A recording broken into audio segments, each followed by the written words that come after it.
আমার ভাইরা, এই জন্য কবরের ভেতরে যে শাস্তিটা হবে বিভিন্ন হাদিস থেকে আমি একত্রিত করেছি। এই কবরের ভেতরে 11টা কারণে মানুষের শাস্তি হবে, তবে কারণগুলো হলো সব ছোট ছোট, লম্বা চড়া বড় কথা আমি বলবো না। এই 11টা কারণ বলেই আমি শেষ করে দেব ইনশাআল্লাহ। একটু তাকায়া মনোযোগ দিয়ে আমার কথাটা শুনুন। কবরের ভেতরে যে শাস্তি হবে 11টা কারণে, 1 নাম্বার শাস্তি হলো পরনিন্দা করার কারণে, গীবত করার কারণে।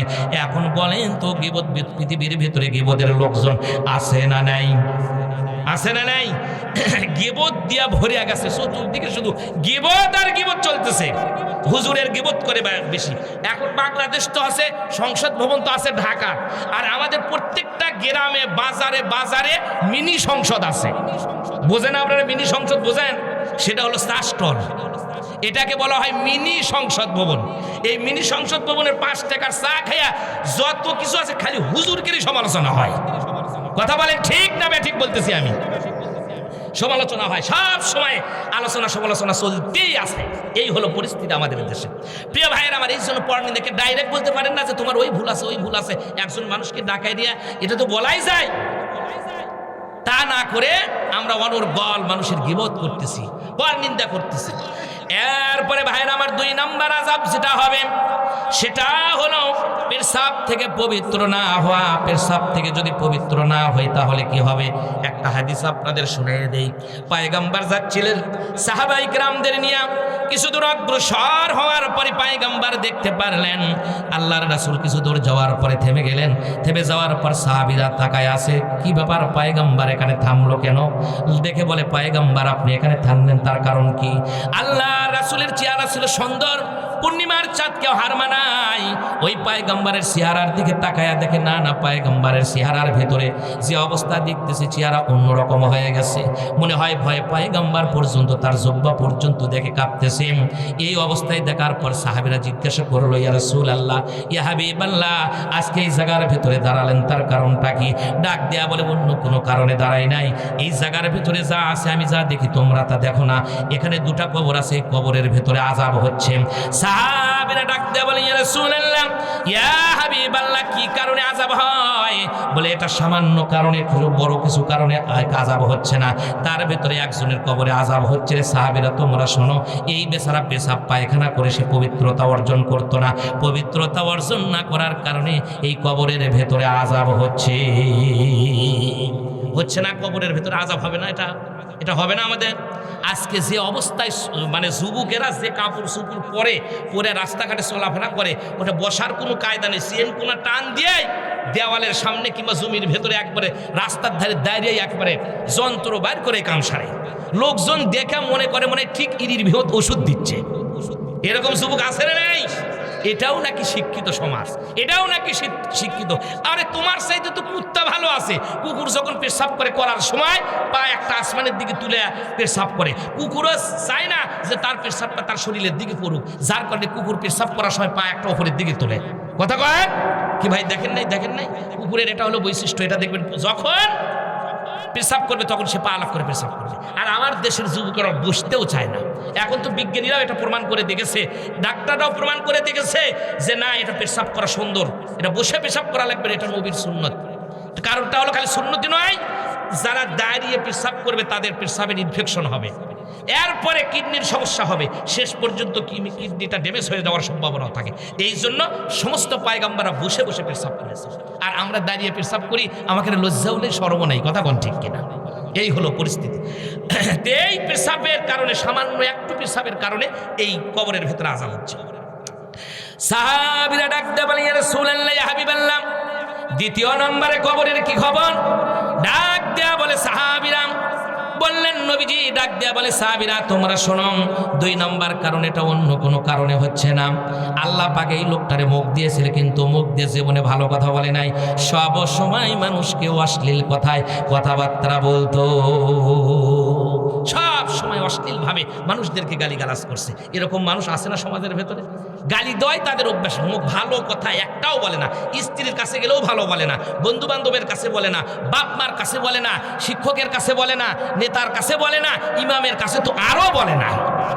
আর ইমাম মানে তো আমরা মনে করছি হলো মসজিদের হুজুর, খালি ইমাম মনে করছি। ইমামের বাংলা কি বলেন তো? কি ইমামের বাংলা কি নেতা।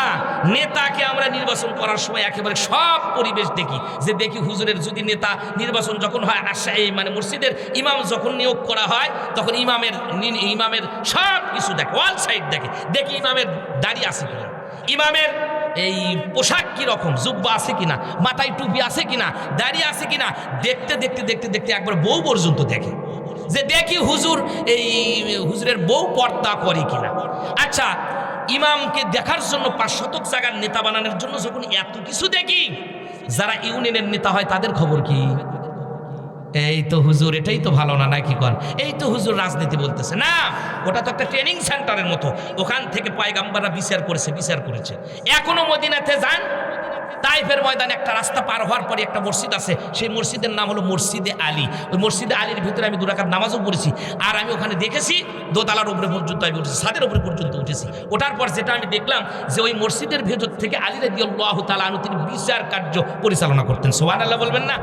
আর আমাকে মসজিদের মধ্যে লেখা থাকে হলো মসজিদের ভিতরে দুনিয়াবি কোনো কথা বলবেন না। কিন্তু দুনিয়াবি কথা বলবি না মানে চুরি করলে কোন যাই বলবি কথা বল, সাদাবাজি করলে, ডাকাতি করলে, ছিনতাই করলে, রাহাজানি করলে, কোরআন শরীফের ভিতরে এগুলো আয়াতে ভরপুর হয়ে গেছে। আল্লাহ বলছেন ফালিয়াবুদু রাব্বা হাযাল বাইত, এই ঘরে ইবাদত করো, ইবাদত করলে তোমাদের সন্ত্রাসীর থেকে, চাঁদাবাজির থেকে, ভয় থেকে আমি আল্লাহ পাক নিরাপত্তা দিয়ে দিব। সুবহানাল্লাহ বলবেন না? তাহলে চিন্তা করে দেখেন যে এই কোরআন শরীফের ভিতর কত কি নাজিল আল্লাহ পাক করেছেন শুধু আমাদের জন্য।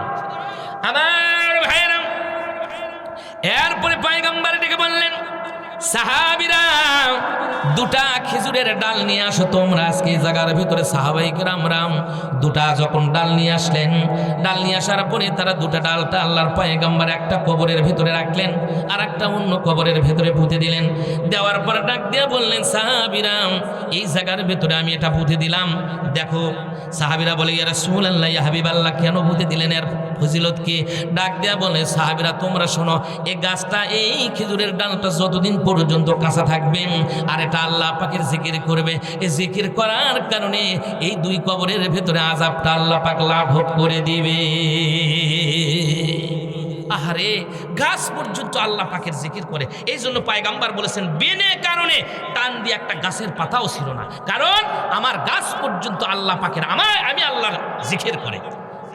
গাছ জিকির করে, হাঁস জিকির করে, পাহাড় জিকির করে, সব জিকির করে। মানুষের কপাল পরা শুধু আল্লাহর নাম বলে না। কথা বলেন ঠিক না ঠিক? মানুষ শুকরিয়া আদায় করে। যে ইমামের কথা বললাম, ইমামের এত কিছু দেখে, কোনো কারণবশত যদি হুজুর একটু বিড়ি খায়, বিড়িও খায় না, বিড়ির মোতাটা যদি হাতে লিয়া যদি খালি এরকম করে দেখে, আর লোকজন যদি ভাবে যে কেন বিড়ি তো এরকম করেই খায়, তাহলে হুজুর কি বিড়ি খায় নাকি? তাহলে ওই হুজুরের চাকরি, ইমামতি চলবি, নেতাগিরি চলবি?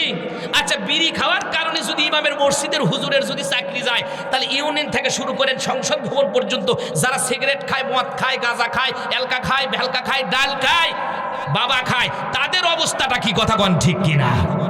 মসজিদে যে অবস্থায় আছে, মসজিদে যেরকম নেতা নির্বাচন করেন, দেখে দেখে ইমাম নিয়োগ করেন, সবগুলো ইমাম এরকম নিয়োগ করা লাগবে। কথা বলেন ঠিক না ঠিক বললাম আমি?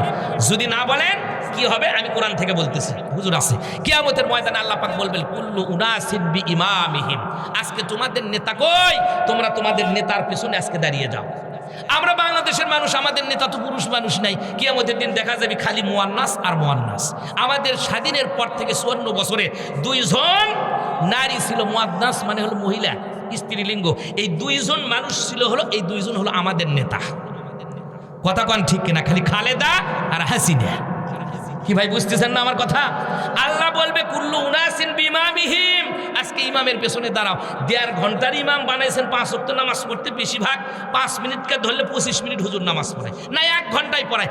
1 ঘন্টার নেতার কথা আল্লাহ বলেন নাই, এটা বলছেন হলো তোমার জীবনের যত নেতা খেতা আছে এগুলোর দিকে তাকাও। তা আমাদের বাংলাদেশের সেই দিন নেতা আল্লাহ পাক, আমরা বলবো যে আল্লাহ, আমরা 54 বছর যারা জীবনে বেঁচে থাকছে, পুরুষ মানুষ তো আমাদের দেশে আসলো না, আমরা তো পুরুষ মানুষ নাই, তা আমাদের দেশে নেতা আমাদের আসিল হলো এই খালেদার, হাসিরা, এগুলো হলো প্রথম কাতারের এরা নেতা।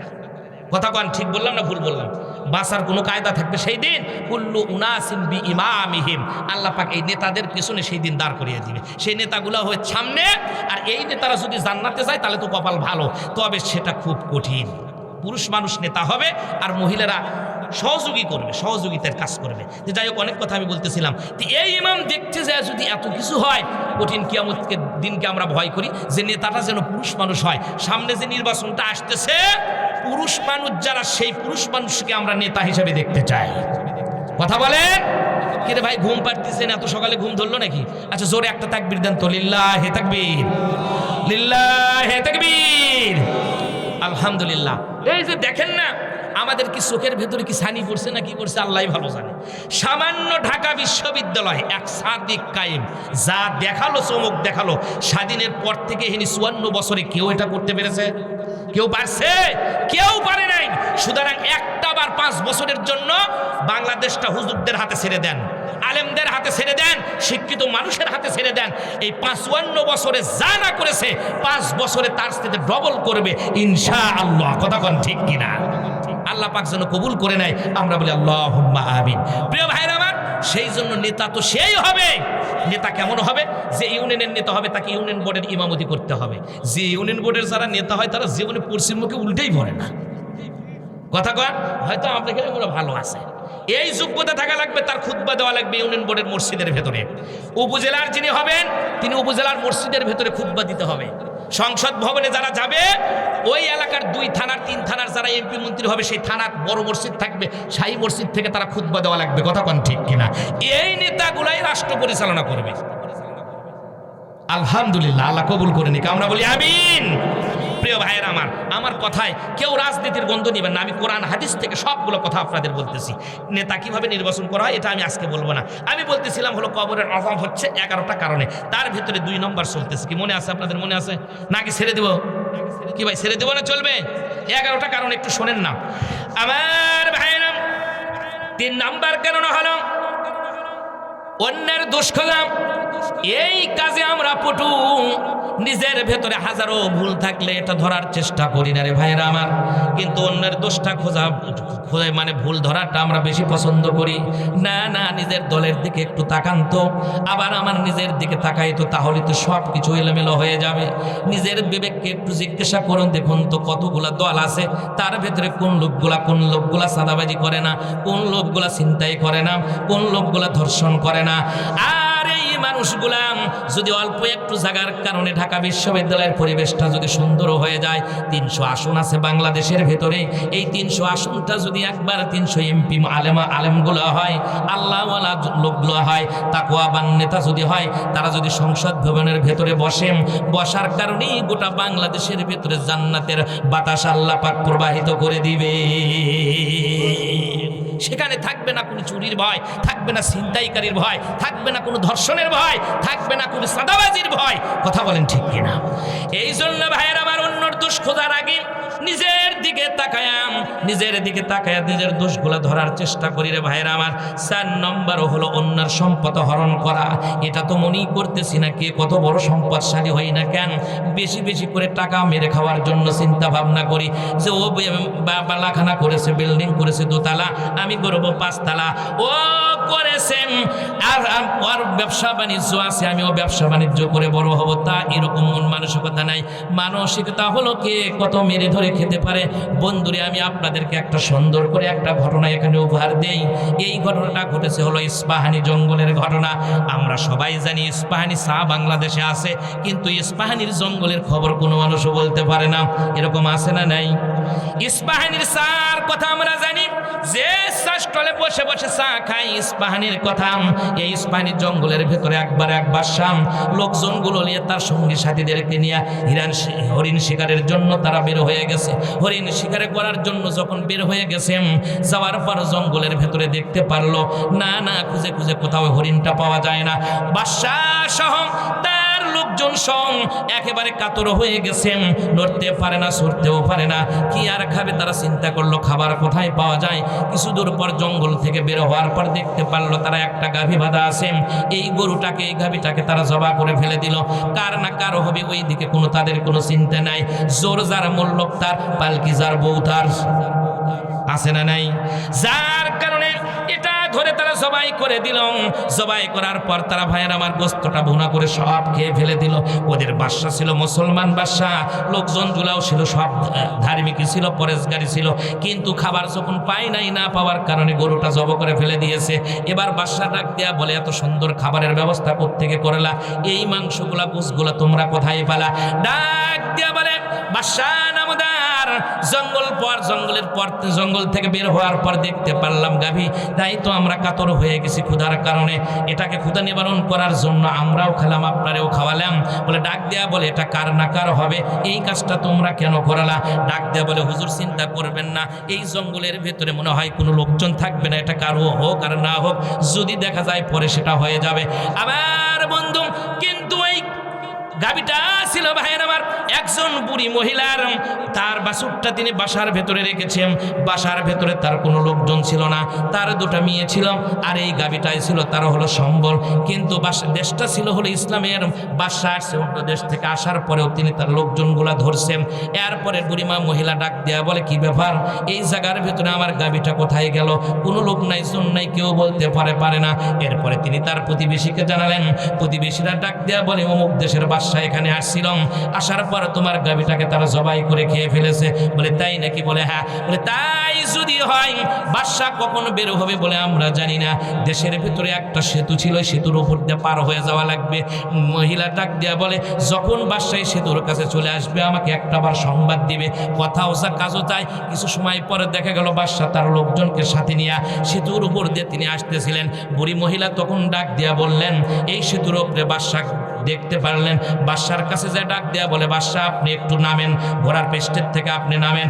ডাক দেয়া বলে, কি হয়েছে তোমার? বলে কি আর হবে, আপনি সহ দেশের লোকজন আজকে আমার এই দেশের ভিতরে জীবনে কোনোদিন এত ক্ষতি করে নাই, যে ক্ষতিটা আপনি আর আপনার লোকজনগুলা করেছে। বলে কি হয়েছে? বলে আপনার লোকজন সম্পর্কে আপনার ধারণা নেই। আপনার লোকজনগুলো, আমার যে একটা গাভী ছিল, এই গাভীটা জবাই করে আপনিও খাইছেন। এই লোকগুলো সবগুলো লোক হলো চোর, আর চোরদের লিডার হলো আপনি। আপনিও চোর, এরাও চোর, সব চোর একত্রিত হয়ে আমার গাভীটা পর্যন্ত শেষ পর্যন্ত জবাই করে খেয়ে ফেলছেন। এই আপনি যদি কিয়ামতের দিনের বিশ্বাসী হন, এর বিচার করে তারপরে এই সেতুটা পার হয়ে যাবে। কিয়ামতের দিন কিন্তু পুল ছাড়া পার হতে পারবেন না, এটা মনে রাখেন। মানুষের জিনিসটা, হারাম জিনিসটা কেমনে খাচ্ছেন? আপনার কি লজ্জা করে না? আপনার কি খারাপ লাগে না? এটা কেন আপনি করলেন? এই কাজটা বলেন আগে। আমার ভাইরা বাদশা সঙ্গে সঙ্গে ঘোড়ার পৃষ্ঠের থেকে নামে বলল, মা এই অপরাধটুকু দিও না। আমার জীবনে কোনোদিন আমি চুরি করি নাই, ডাকাতি করি নাই, আমি মারা যাব ঠিক আছে, কঠিন কিয়ামতের দিন তুমি আল্লাহর কাছে আমাকে আসামি বানাইও না। আমি মুসলমান বাদশা, অন্য দেশ থেকে আসতে পারি ঠিক আছে জঙ্গলের ভেতরে, তবে শুনে নাও, আমি বাদশা, আমি জীবনেও কোনোদিন মানুষের প্রতি অন্যায় করি নাই। বলে অন্যায় যদি না করেন, তাহলে এই যে গরুটা আছে, এই গরুর বাছুর আছে আমার বাসার ভেতরে, এই বাছুরটা না খেয়ে কেউ অবস্থা অন্যরকম হয়ে যাচ্ছে। দেখেন বাছুরের দিকে তাকায় দেখেন বাছুর কিভাবে চিৎকার করতেছে। আমার বাড়িতে কোনো পুরুষ মানুষ নাই যে আমার বাজারের ব্যবস্থা করবে, এর দুধগুলা বিক্রি করে আমার দুইটা মেয়ে আছে, আর আমি কোনো মতো আমার জীবনটা চলতেছে। এই বাছুরের কি করবেন? আর আজকে এই জায়গার ভিতরে আমাদের তিনজনের কি করবেন? যতক্ষণ পর্যন্ত এই সঠিক বিচার যদি আপনি না করেন, কঠিন কিয়ামতের ময়দান যেদিন শুরু হয়ে যাবে, আজকে দুনিয়ার ভিতরে যদি আমি বিচার নাও পাই, কিয়ামতের দিন কিন্তু বাদশা আপনার লোকজনকে আমি ছাড়ব না। বাদশা ছিল ধার্মিক, দৌড় দিয়ে এসে তার হাতটা ধরছেন, ধরে তিনি অনেক কথাগুলো বললেন। কি বললেন আমি আপনাদের বলতেছি। প্রিয় ভাইরা মান, এখন বলেন তো, এই গরু চুরি আগে ছিল, এখন নাই? মনে হয় এখন নাই, নাকি কন? এখন তো গরু চুরি করতে করতে মাইকের মধ্যে পর্যন্ত গরু উঠছে। কি কথা ঠিক না বে ঠিক? গরু চুরি করতে করতে গরু বাইকের মধ্যে এখন দেখি। আর গরু না, এখনকার যে গরুগুলো চা খাওয়া শিখছে। নেটের মধ্যে সার্চ দিয়ে দেখেন, এক গরু দেখি এক লোক ওই চার দোকানে দিয়ে গরু পর্যন্ত চা খায়। আমি এরকম আজীব কোনোদিন দেখি নাই। তবে গরুর চা পাতি যদি খাওয়ান, গরুর যত না আপনার এই মানে ওষুধ আর ইঞ্জেকশন করে আপনি মোটা বানাবেন, তার চাইতে ওই চা পাতি যেগুলো আছে মানুষ খাওয়ার পর চিপ করে রাখার পর যদি ওটা গরু খাওয়ান, গরু মোটা তাজা হয়ে যায়। বিশ্বাস না হয় খিলে দেখেন, খিলে দেখেন আপনার গরু আর ওরকম থাকবে না, আগের সে তো অনেক উন্নত হবে। সুবহানাল্লাহ কোন। দেখেন আমি একটা চিকিৎসা আপনাদের দিয়ে গেলাম, যে আমি দেখি যে নেটে পর্যন্ত দেখলাম যে গরু এখন ওই মানে কি করে কয়, গরু এখন চা খাওয়া শিখছে, মানে এক কাপের ভেতরে ওই বেচারা দেয়, গরু ওই দেখি যায় ওই সাইডে সাইডে চাগুলো খাচ্ছে। হাই রে দুনিয়ারে কত রকমের খেলা আর দেখবো, আল্লাহ ভালো জানে। কথা কন, সেই সময় গরু চুরি করছে। এখনো বাংলাদেশের মানুষ, অনেক মানুষ আছে গরু চুরি করে, করে না করে না? আরে গরু চুরি করতে করতে মহিলা মানুষরাও গরু চুরি করে। এই জন্য আল্লাহ পাক গরু চোর সম্পর্কে বলছেন, আইন করছেন আসারিকু মুজাক্কার আসারিকাতু মুয়ান্নাস, চোর হোক আর সুন্নি হোক এক ধরবা হাত কেটে দিবা। চোর এক ধরে, আমরা যদি একটা মোবাইল চুরি করে, আম চুরি করে, জাম চুরি করে, কাঁঠাল চুরি করে, মোটরসাইকেল চুরি করে, এই চুরি করার কারণে ধরে দেই আমরা মার দেওয়া হারাম। চোরেরকে মারবে যাবেন আপনি, চোরের গায়ে হাত দেওয়া হারাম। চোর ধরবেন, হাত কেটে ফেলে দেবেন, এটা কোরআনের আইন। আল্লাহ খুশি হয়ে যাবি। দেশের আরগুলো মানুষ যা আছে জীবনে কোনোদিন আর চুরি করবি না। কথা কোন ঠিক কিনা? কথা ঠিক না ঠিক? সূরা মায়দার, হ্যাঁ এই যে আছে আছে বসে আছে। সেই জন্য আল্লাহ পাক আগে বলছেন আসারিকু আসারিকাতু ফাক্তু আইদিহিমা, চোর ধরো আর সুন্নি ধরো, হাত কেটে ফেলে দাও। বাংলাদেশের ছোট চোরের বিচার আছে, আছে না নেই? ছোট চোর, আম চোর, জাম চোর, কাঁঠাল চোর, মোবাইল চোর, এদের বিচার হয়। বিচার তো করে খালি না, ধরে বেঁধে রাখে পিলারের সাথে সারা রাত, যে কষ্ট দেয় মানুষকে, ইসলাম তা পছন্দ করে না। আচ্ছা এই চোরক ধরে না মারলেন, যারা কলমের কাছে কোটি কোটি টাকা চুরি করে দেশ থেকে চলে গেছে, তাদের বাঁচার অবস্থাটা কি হবে? তাদের কয়জন পিটাইছি আমরা? তারা হলো দেশের একেবারে কুকিল কণ্ঠী, একেবারে গরিবের বন্ধু, দেশের বড় কর্ণধার। এরা হলো সোনালী যুগের, সোনালী দেশের, বাংলাদেশের স্বাধীন দেশের আন্তর্জাতিক খ্যাতি নাম চোর। কথা কন ঠিক না ঠিক বলতেছি আমি? সেই চোরগুলা কলমের কাছে কত কোটি কোটি টাকা এলোমেলো করে নিয়ে যাচ্ছে, কোনো সমস্যা বাংলাদেশের নেই, তখন সমস্যা হয় না। আরগুলো ছোট চোরের জন্য আমি পারমিশন দিচ্ছি না যে এই চোরেকে, কিন্তু চোরে মারা জায়েজ নেই। চোর ধরবেন, হাত কেটে ফেলে দিবেন। আরগুলো যা চোর আছে সব ভালো হয়ে যাবে। কথা কন ঠিক কিনা? বাংলাদেশের এমনও আছে, এক মন্ত্রীর দায়িত্ব পায়া জমি হলো 2 বিঘা করে ফেলে দিচ্ছে, ঢাকা 42টা বাড়ি, বিদেশ বাড়ি, আমেরিকায় বাড়ি, এতই টাকা আল্লাহ দিছে। এখন বলছে যে না, এই টাকা তো আমি কামাই করছি, খালি তা নয়, আমার স্ত্রী বোন তো টিউশনি করে, টিউশনি করলে একেবারে 4-5টা বাড়ি করা যায়। শিক্ষকতা আর দুনিয়াতে কেউ করে না, খালি ওর বই করে। আসল কথা যদি কই, পিঠের উপর দিয়ে যাবি হলো মই। এই হলো পরিস্থিতি প্রিয় ভাইয়ের আমার। তা আসুন আমি বলতেছি হলো 4 নম্বর হলো অন্যের সম্পদ হরণ করার কারণে, অন্যের সম্পদ মারে খাওয়ার কারণে এই অবস্থাটা হবে। সেই মানুষের, সেই ব্যক্তির কবরের ভেতরে আযাব হবে। আমার ভাইয়েরা, বাদশা এবার ডাক দিয়ে বলে, ও বুড়িমা, আমার লোকজনকে চোর বলবেন না, ডাকাতে বলবেন না, আমিও চোর না, যা হয়েছে ভুলের মাথায়, প্রচন্ড ক্ষুধার কারণে আমরা এই কাজটা করেছি। তবে শুনে নেন, কিয়ামতের দিন অত দূর যাওয়া লাগবে না। আপনি যে আসছেন এটা আমি আগে কল্পনা করেছিলাম, কার না কার গাবি হবে, গরু হবে, এটা কেন এই কাজটা করলাম, এই গতিটা আমি কেন করলাম। আপনি যান, আপনি চিন্তা করবেন না। এই একটা কারণে, একটা গাবির কারণে আপনার হাতের ভেতরে 1টা 2টা নয়, আমার লোকজনগুলো আপনার বাসার ভেতরে 70টা গাবি আপনাকে আমি উপহার হিসাবে দিয়ে দিব। একটা চুরি করছেন সমস্যা নাই, 70টা দিব। আবার ভাইরা, ইতিহাসের কিতাবের ভেতরে লেখে, এই বাদশাটা ছিল মুসলিম বাদশা। এই বাদশার নাম অন্য বাদশা নাই, এনার নাম হলো হযরত মালিক শাহ রহমাতুল্লাহ আলাইহি। আমাদের দেশের ওলিগুলার নাম বললেই তো আমরা বিশাল বড় অনেক কিছু মনে করি, মনে করে মাজারের দিকে ছুটে যায়। আর আগেকার বাদশারা এমন ওলি ছিল, জীবনে কোনোদিন মানুষের কাছ থেকে অন্যায় করে টাকা নেয় নাই, পয়সা নেয় নাই। আর বাংলাদেশের যত ওলি হবে তত হাদিয়া আরো বেশি দেওয়া লাগবে। অনেক জায়গা আছে, অবশ্য হাফুনিয়াত নাই, অন্য অন্য জায়গা আছে। আবার ভাইরা, আমি বললাম 4 নাম্বার গেল। 5 নাম্বার হলো যারা পৃথিবীর ভিতরে যারা ধোঁকাবাজি করে খায় আর প্রতারণা করে। আল্লাহর রাসূল বলেছেন, ক্বালান নবী সাল্লাল্লাহু আলাইহি ওয়াসাল্লাম, মান গাশশা ফালাইসা মিন্না। পয়গম্বর বলেন, যারা পৃথিবীর ভিতরে ধোঁকা দিয়া, বোকা বানায়া, মানুষের কাছ থেকে প্রতারণা করে যারা ইনকাম করে খায়, আল্লাহর পয়গম্বর বলে তারা আমার উম্মত নয়। যারা মানুষের কাছ থেকে প্রতারণা করে টাকা নেয়, পয়সা নেয়, ইনকাম করে, নবী বলছেন ফালাইসা মিন্না, এরা আমার উম্মত না। আর আমরা তো প্রতারণা করে, চালাকি করে কত রকমের টাকা মেরে খাচ্ছি, তার হিসাবই নেই। বিকাশে পর্যন্ত মানুষ টাকা মেরে খাচ্ছে। বিকাশে আপনি অযথা বলবে যে আপনি 15,000 টাকা দিবেন, আপনার বায়োডাটা কিন্তু আপনি যখন মোবাইল খুলছেন খালি না, মোবাইল কিনছেন, সিম কিনছেন, সব কিছু আছে, সব দেশের মানুষের কাছে আছে। আপনার এই যে কি বলে আইডি কার্ডে করেন না, সিম কিনতে গেছেন কিংবা যে কোনো কাজ যখন করেন ওটা নেটের মাধ্যমে আপনার সব বায়োডাটা আছে। আপনার ছেলে মেয়ে বউ সোল জমি জমা সব কিছু জানে। আপনি যখন ঠিকানা বলবেন আপনি মনে ভাববেন যে মনে হয় ঠিকই জিবরাইল, এতগুলা কথা কেমনে জানে? আপনার ছোট্ট ছেলে মেয়ে থাকলে সেটার নাম পর্যন্ত বলবে, তার নাম কি তাও বলে দিবে।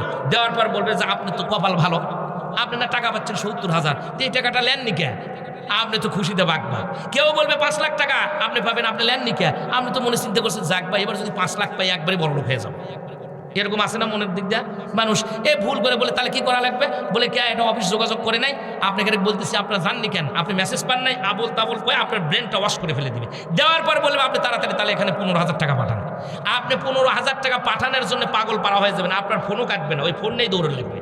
বলে এখনই যান, তাড়াতাড়ি যান। আর একটা কাজ করেন, ওখানে বিকাশের লোকজন যান, বলেন না কেউ যেন না জানে, আপনার বউ যেন না জানে, এমনভাবে কথা বলবে। কি প্রতারণা দেখেন। বলে কথা তো ঠিকই, 70,000 টাকা, এটা মানে ব্যাপার হলো এই 15,000 টাকা দিলে 70,000, 1 লাখ 2 লাখও পাওয়া যাবে, এরকম লোভ দেওয়ার পরে যেই যে আপনি টাকা মারছেন, মারাও শেষ আর ফোন বন্ধ করাও শেষ।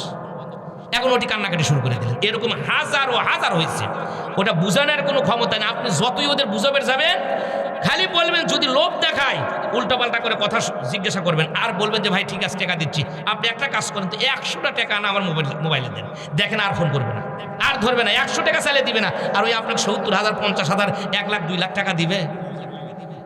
এই হলো প্রতারণা চলতেছে। আল্লাহ নবী বলছেন এরা আমার উম্মাত নয়। আর এক ধরনের উম্মাত আছে, এই কি বলে প্রতারক আছে, তারা বলতেছে হলো যে আমার কাছ থেকে নেটেও দেখেন আসে, মাঝে মধ্যে আসে, ওই ফেসবুক বলেন, ইউটিউব বলেন, গুগলে বলেন, আসবে যে আমার কাছে আসে হলো মালা, আপনি কোটিপতি হয়ে যাবেন। কিন্তু রকেট কিনলে যদি কোটিপতি হয় তুমি গলার দিয়ে তুমি আগে কোটিপতি হও। বাংলাদেশের মানুষেরা জাতে মাতাল হলে তালে ঠিক থাকে, আমরা তালেও ঠিক নেই। কথা বলেন ঠিক কিনা? কিন্তু রকেট কিনে আংটি কিনে যদি কোটিপতি হওয়া যায়, চাকরি পাওয়া যায়, তাহলে তার ছেলে মেয়ের পড়াশোনার দরকার নেই, ওই বেচারে তার 14 গোষ্ঠীর চাকরি দিক। কিন্তু মানুষ এটা বোঝাতে পারলাম না। আর একটা হলো আমাদের শেরপুরে হাটেতে যায় দেখবেন ওই মাজারের ওটি একটা পাখি লিয়ে, কয়েকটা টিয়ে পাখি লিয়ে ওই ওটি ভাগ্য গণনা করতেছে। কিন্তু এতই ভাগ্য গণনা করে ওই মানুষও বড় লোক বানিয়ে দেয়, তো আর পাখির দোকান দিয়ে বসে থাকা লাগবে কে? হাই রে, এটাও আমরা বুঝাতে পারলাম না, এটাও মানুষ বুঝলো না। এই জন্য প্রতারণা যারা করে নবীজি বলেছেন ফালাইসা মিন্না, এই লোকগুলা আমার উম্মাত নয়। প্রতারকদের কথা শোনা যাবে না। আবার ভাইয়েরা, পয়গম্বর একবার মদিনায় গেছে, বাজারের ভেতরে যাওয়ার পর দেখতে পারলেন খেজুরগুলো নিয়ে আসছে মানুষেরা বিক্রি করার জন্য। পয়গম্বর ব্যবসা যেভাবে করছেন ওইভাবে আপনাকে ব্যবসা করা লাগবে রে বন্ধু। যাওয়ার পর নবীজি দেখালেন, মুসলিম শরীফের হাদিস, আল্লাহ রাসূল দেখতে পারলেন ওপরে রাখছে হলো শুকনা খেজুর, নিচে আছে হলো ভিজা খেজুর। পয়গম্বর খেজুরের বস্তার ভেতরে সালার ভেতরে হাত দিলেন, দেওয়ার পর ওখান থেকে উঠায় দেখতে পারলেন যে খেজুরগুলো নিচে আছে ভিজা, ওপরে আছে হলো শুকনা খেজুর। পয়গম্বর ডাক দিয়া বলে, সাহাবীরে এটা কেন করলা? আজকে এই জায়গার ভেতরে মানুষকে কেন প্রতারণা করতেছো? যারা প্রতারণা করে ব্যবসা করে, পয়গম্বর বলেন তারা আমার উম্মত নয়। খবরদার প্রতারণা করবে না। আর এখন আমাদের তো প্রতারণার সমস্যা, আমাদের দেশে এরকম প্রতারণা নাই, নাই কি কন? ধান কিনতেছে আমরা এক পাথর দিয়া, বিক্রি করতেছি আর এক পাথর দিয়া। হাজার হাজার আছে, এরকম আছে। আমি হুজুর আমাকে কিন্তু শ্বাস করে ফেলে দিয়েছিল।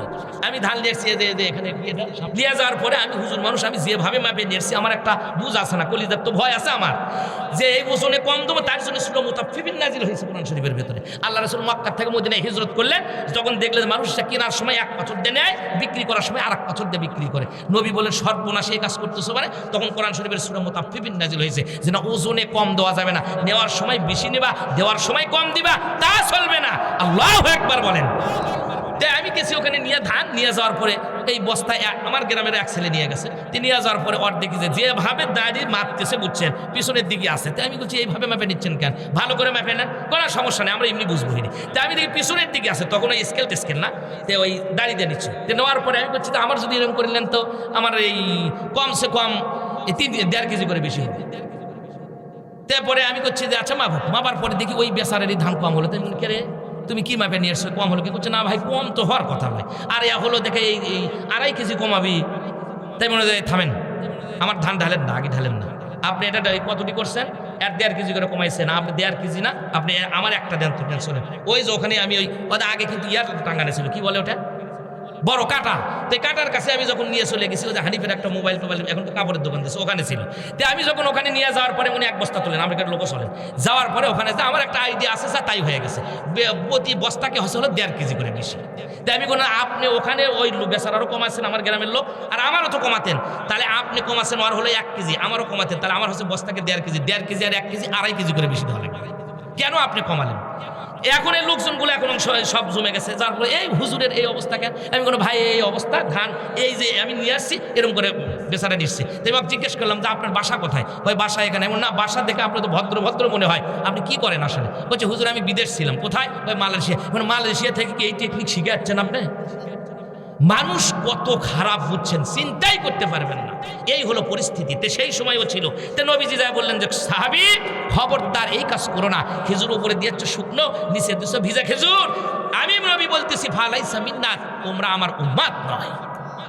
যদি নবীর জন্য সাহাবীর জন্য এই কথা শক্ত কথা বলেন, সাহাবীদের তুলনায় পৃথিবীর যত আলেম আছে মুসলমান আছে যদি এক পাল্লায় তুলে দেওয়া হয়, আর এক সাহাবীর 1 দিনের আমল 1 সেকেন্ডের আমল তাদের সওয়াব অনেক অনেক বেশি হবে। কথা বলেন ঠিক কিনা?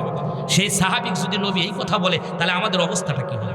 আমরা আর প্রতারণা করব না। এই প্রতারণা করবে যারা, কবরের ভেতরে আযাব হবে তাদের। এরপরে ভাইরা আমার 6 নম্বরে হলো যারা কোরআন হাদিসকে যারা অস্বীকার করে।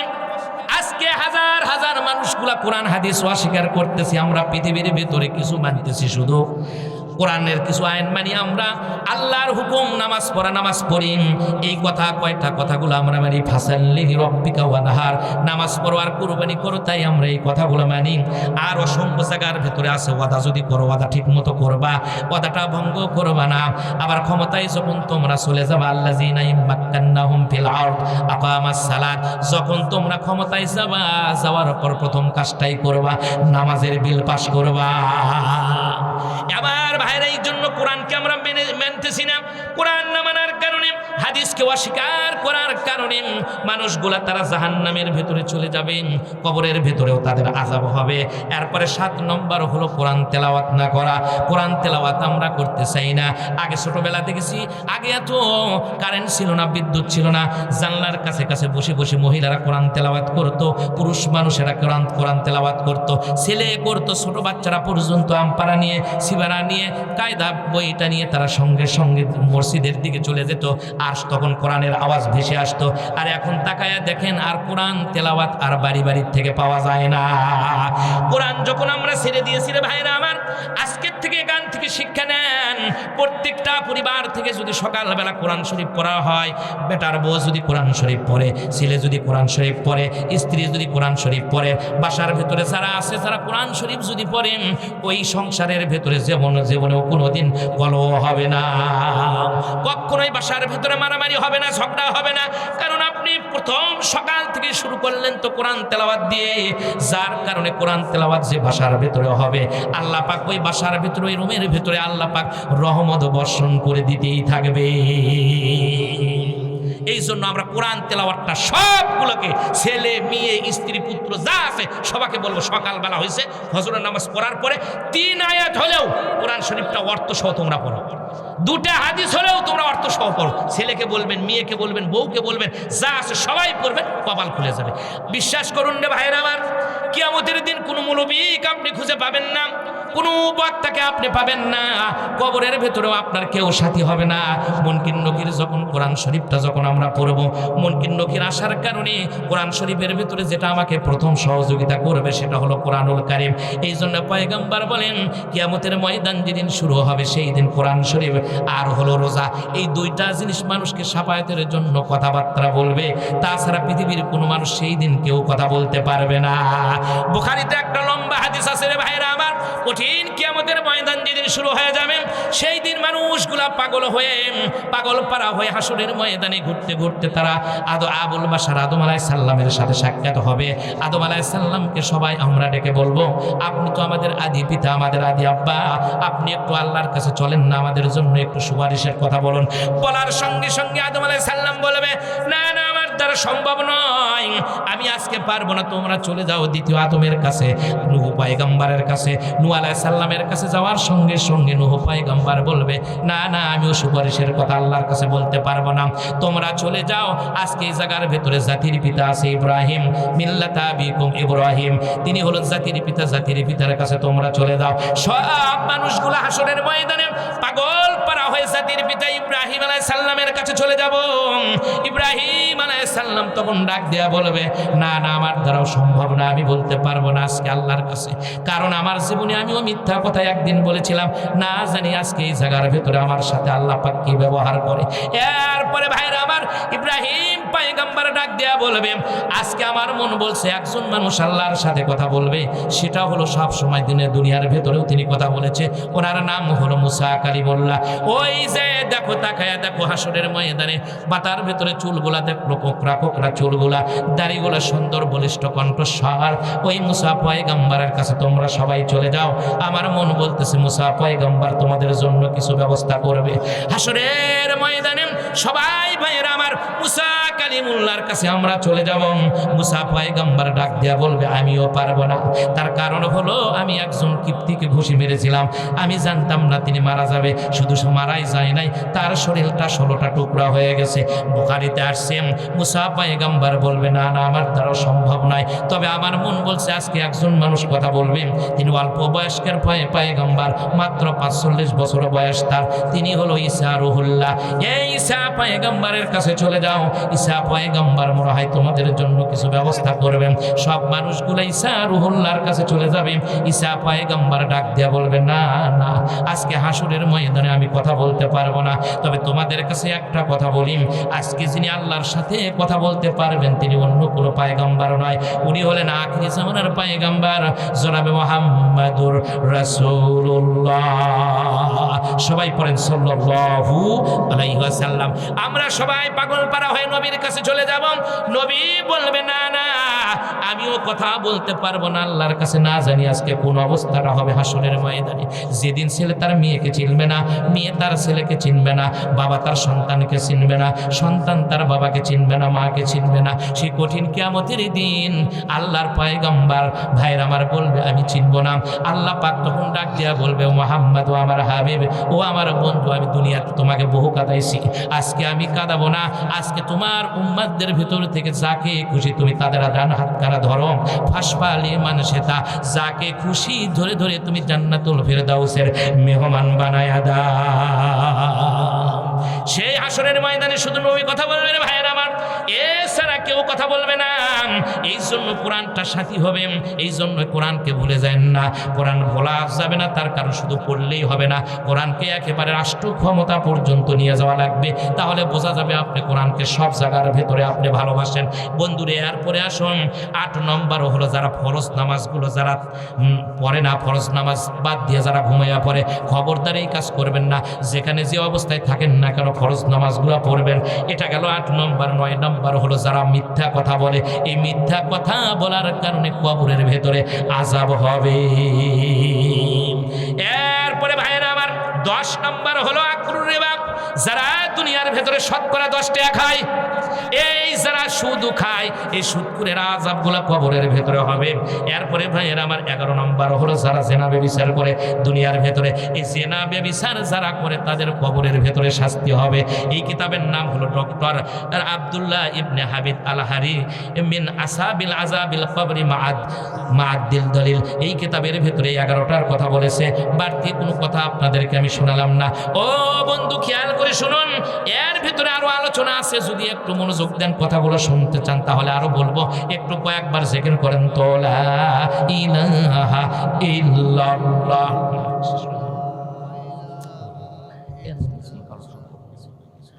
লা ইলাহা ইল্লাল্লাহ, লা ইলাহা ইল্লাল্লাহু মুহাম্মাদুর রাসূলুল্লাহ। সবাই পড়ি সাল্লাল্লাহু আলাইহি ওয়াসাল্লাম। ভাই আর মিনিট 5 সময় আমাকে দিবেন, আর মিনিট 5, বেশি সময় না, অল্প 5 মিনিট সময়। এই যে জেনা যারা করে এদের কবরের ভেতরে আযাব হবে। এই জেনা দিয়ে আজকে সারা বিশ্বটা ভরপুর হয়ে গেছে। জেনা আর সুদ এই দুটা পাপ ব্যাপকভাবে চলতেছে।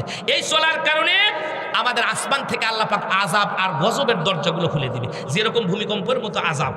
এরপরে কিছুদিন আগে চলে গেল, সব আমরা ঘুমাই বললাম, কি সেটা সেই ব্যারামের নাম কি মনে নাই? করোনা।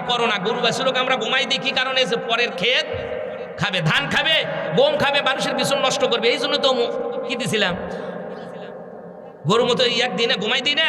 আল্লাহ কয় তোরাও তো খারাপ হয়ে গেছো, আমি আল্লাহ পাক তোদেরও ঘুমাইয়ের ব্যবস্থা করতেছি। এমন একটা রোগ দেশে কয় বাড়ির থেকে বাড়াস না।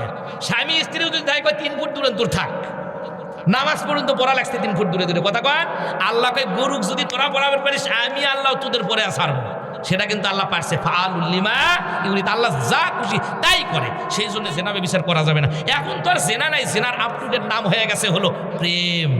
2 সাইডে যদি সম্পর্কই না থাকে, প্রেম ভালোবাসায় যদি না থাকে, অ্যাফেয়ার্স না থাকে, তালিকার মেয়ে হলো, তালিকার পুরুষ হলো কথা কন। এখন শোনেন সাহাবা ইকরামদের থেকে অল্প 2-3 মিনিটের মধ্যে একটা মানে ওকে আপনাদের শোনাই। সাহাবীর নাম হলো নবাহান রাদিয়াল্লাহু তাআলা আনহু। এই নবাহান রাদিয়াল্লাহু তাআলা আনহুর কাজ হলো খেজুর বিক্রি করা। দেশের ভেতরে মক্কা মদিনার থেকে ওই যে আমরা যেরকম ঝাঁকার মধ্যে কিংবা ভারত করে মানুষেরা আসে না, ওই যে শনপাপড়ি নিয়ে আসে, ইয়াটিয়া নিয়ে আসে, টিন ভাঙ্গা চুরে নিয়ে আসে না, তো নবাহান রাদিয়াল্লাহু তাআলার কাজ হলো খেজুর বিক্রি করা। খেজুরগুলো মানুষের কাছ থেকে কিনে এনে বাজারে, মদিনায় বাজারে এনে বিক্রি করে। আমার ভাইয়েরাম, এই নবাহান রাদিয়াল্লাহু তাআলা আনহু খেজুর কেনার জন্য চলে গেছে। হঠাৎ করে সামনে দেখে একটা বাড়ি, রে ভাইয়ের আমার, বাসার কাছে যা ডাক দিয়ে বলতেছে খেজুর আছে নাকি, খেজুর কেউ খেজুর বিক্রি করবেন নাকি? হঠাৎ করে মহিলা কণ্ঠে একটা আওয়াজ ভেসে আসলো, হ্যাঁ খেজুর বিক্রি করবে, একটু দেরি করেন না, একটু রেস্ট করেন না। বলে আচ্ছা ঠিক আছে, খেজুর আছে। এরপর মহিলাটা তিনি হাঁটি পা করে খেজুরগুলো নিয়ে আসলেন। ভাইয়ের আমার, এই নবাহান সাহাবী চতুর্দিকে তাকায় দেখতে পারলেন, দেখিত কোনো মানুষজন আছে নাকি। চতুর্দিকে তাকায় দেখে না, লোকজনগুলা কিছুই দেখা যায় না। এই জন্য ভাইয়ের আমার হাদিস শরীফের মধ্যে আছে, যখন নারী আর পুরুষ একত্রিত হয়ে কথা বলে, মাঝখান থেকে যিনি কথা বলে ওনার নাম হলো মিস্টার ইবলিস। আমার ভাইয়ের নবাহানের কলিজার ভেতরে তখন শয়তান ওয়াসওয়াসা দেওয়া শুরু করে দিল, দেখ তাকায়া দেখ, এই মেয়েটা বড় সুন্দর, যত কালো মেয়েই হোক না কেন, যদি এক জায়গার ভেতরে থাকে, শয়তান তার মুখের ওপরে আল্লাহ একবার ছাপ বিছাইয়া দেয়। দেওয়ার কারণে কালো মেয়ে ওটাও সুন্দর দেখায় তাকে। দেখার পর বলতেছে দেখ তো কত সুন্দর এই মেয়েটা দেখা যায়, দেখ তাকায়া দেখ, একটাবার সুযোগ নে না, একটাবার চান্স নে না। এই চিন্তা চেতনা তার মনের ভেতরে আসলো, মেয়েটার ভেতরে ওই চিন্তা চেতনা ছিল না। এই যুবক ছেলেটা ভাইয়েরা আমার, যখন তিনি খেজুর কিনতেছিলেন, খেজুরগুলা মেপে নেবেন, তাকায়া দেখে বাসার ভেতরে কোনো লোক নাই, জন নাই। দরজার কাছ থেকেই বলতেছে বাসার ভেতরে কি কেউ নেই নাকি? বলে না আমার বাসার ভেতরে কোনো লোক নাই, জন নাই, কেউ নাই। বলে আচ্ছা খেজুরগুলা নিয়ে আসেন। খেজুর দিতে সময় হঠাৎ করে শয়তানের ওয়াসওয়াসায় পড়ে ভাইরা আমার নবাহান রাদিয়াল্লাহু তাআলা আনহু সঙ্গে মেয়েটার হাতটা ধরেছে। যখন হাতটা ধরেছে ভাইরা আমার, সঙ্গে মেয়েটা ডাক দিয়া বলেন, এ খেজুরওয়ালা, তোমার কলিজার ভেতরে কি আল্লাহর ভয় নাই?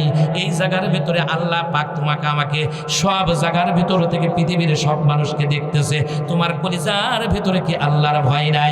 ইয়া আইয়ুহাল্লাযীনা আমানুত্তাকুল্লাহ ওয়া কুনু মা'আস সাদিকিন, তুমি আল্লাহকে ভয় করো আর সত্যবাদীদের সাথী হও, তোমার কলিজার ভিতরে কি ভয় নাই? বলার সঙ্গে নবাহান রাদিয়াল্লাহু তাআলা আনহু চোখের পানিগুলো ফেলে দিয়েছে। আহারে যুবতী আমাকে বলে কি আল্লাহর ভয় নাই? শয়তান তখন তার কাছ থেকে মনে হয় দূরে চলে গেছে, আর ডেকে বলে হাই সর্বনাশ করেছে, আস্তাগফিরুল্লাহ আস্তাগফিরুল্লাহ আস্তাগফিরুল্লাহ। এই বলে চোখের থেকে পানিগুলো ছাড়তে কোথায় তার খেজুরের ডালা ভাই সব নিক্ষেপ করে দিয়ে বিশ্ব নবী জনাবে মুহাম্মদুর রাসূলুল্লাহ সাল্লাল্লাহু আলাইহি ওয়াসাল্লামের কাছে চলে গেলেন। আর পয়গম্বরের কাছে যে ডাক দেয়া বলি, ইয়া রাসূলুল্লাহ, ইয়া হাবিবাল্লাহ, আমি তো এই কাজটা করেছি। পয়গম্বর আগে জিজ্ঞাসা করলেন, এ নবাহান রে, তোর চোখের ভেতরে পানি কেন? এই অবস্থার মধ্যে তুমি কেন আসো? ডাক দেয়া বলে, পয়গম্বর আমি এই কাজটা করেছি। আল্লাহর নবী ডাক দেয়া বলেন, ওই সাহাবীকে আমি যুদ্ধের ময়দানে পাঠিয়ে দিয়েছি, আর এই অবস্থার ভেতরে তুমি আজকে সুযোগটা নিয়ে নিলা। যাও বিশাল বড় অপরাধ তুমি করে ফেলছা, এখান থেকে চলে যাও।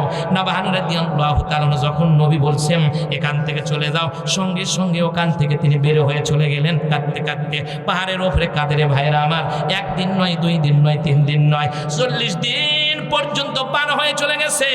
নাবহান রাদিয়াল্লাহু তাআলা আনহু কাঁদার ছাড়ে না। এমন টাইমে আল্লাহ পাক জিবরাইলের মাধ্যমে জানাইয়া দিলেন, ও জিবরাইল তুমি তাড়াতাড়ি পয়গম্বরকে জানিয়ে দাও যে আল্লাহর রাসূলের নাবহান কোথায়। যখন পয়গম্বর আসলেন বলে নাবহান কোথায় আমি তো বলতে পারবো না। বলে আপনি তো নাবহানের খবরও জানেন না। এই নাবহান রাদিয়াল্লাহু তাআলা আনহু তার কান্নাকাটিটা তার তওবাটা আল্লাহর দরবারে এমন ভাবে কবুল হয়েছে, তার কবুলের কারণে আল্লাহ পাক তাকে মরে যাওয়ার সঙ্গে সঙ্গে জান্নাতুল ফেরদাউসের মেহমান বানায়া দিবে। পয়গম্বর সঙ্গে সঙ্গে সাহাবীকে ডাক দিয়ে বললেন, এ সাহাবীরা আমার নাবহান কোথায়? নাবহানকে তোমরা তাড়াতাড়ি জলদি করে তোমরা তাড়াতাড়ি করে নাবহানকে তোমরা একত্রিত করো। সাহাবায়ে কেরামরা নাবহানকে খুঁজে বের করলেন। বের করার পর ভাইয়ের আমার নাবহানের চেহারার দিকে তাকায় দেখে নাবহান একেবারে শুকিয়ে গেছে, তার শরীরটা একেবারে নার্ভাস হয়ে গেছে। ডাক দেয়া বলে, নাবহান রে, আল্লাহ পাক তোমার তওবাটা কবুল করেছে। শুধু তওবা কবুলই করে নাই, তোমার জন্য সুন্দর সুনিকেতন জান্নাতুল ফেরদাউসের মেহমান আল্লাহ পাক বানাইছে। নাবহান রাদিয়াল্লাহু তাআলা খুশিতে আত্মহারা হয়ে ডাক দেয়া বলে, পয়গম্বর আমার মতো পাপীর জন্য তওবার দরজা যখন এখনো খোলা আছে, ও পয়গম্বর আমার বাসার ভেতরে অল্প একটু জমি আছে, আমি আপনার কদম মোবারকের কাছে আজকে এই জমিটাকে আপনি আপনার কদম মোবারকে দান করে দিলাম।